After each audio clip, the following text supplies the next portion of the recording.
recorded there. Go again, go. There's a question we get asked quite a lot regarding wood floors about expansion gaps. The reason you need an expansion gap is to allow the wood to expand and contract. So basically, if it's too tight, basically to the wall, it will expand and then basically buckle in the middle of the floor. And that's because of moisture and heat. It's a natural fibre, so it expands and contracts. It will expand and retract when it wants to, basically, because it's a natural fibre. Right. Okay. So there's two different ways you can do this. I'll tell you the first way is basically if you've got your skirting boards on and you don't want to remove them, which is obviously going to be the cheaper way to do it. Aesthetically, it's not going to look as nice, and you won't get as clean a finish, a nicer finish, because it looks a bit. The beading doesn't look nice, in my opinion, anyway.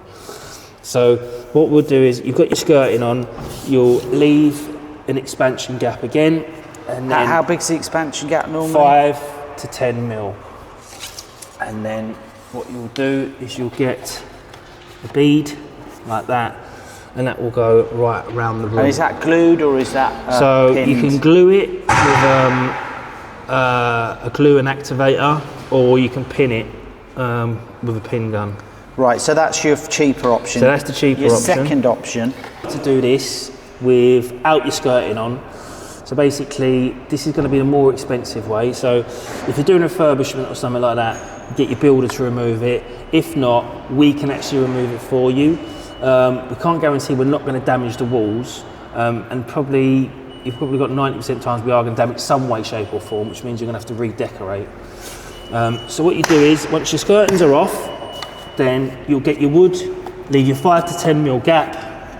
Then once it's all fitted, glued to the floor or whatever way you're fitting your wood, you'll get your skirting, and then it will just sit over the top of the wood like that, right the way around the perimeter of the room.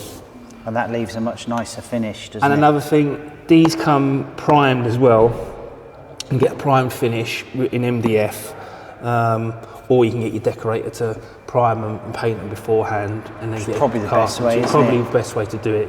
It's a lot of work to do this from bare timber. Yeah, and you've got less. You don't tape up, then you just exactly, and put it's it straight less on, graft basically.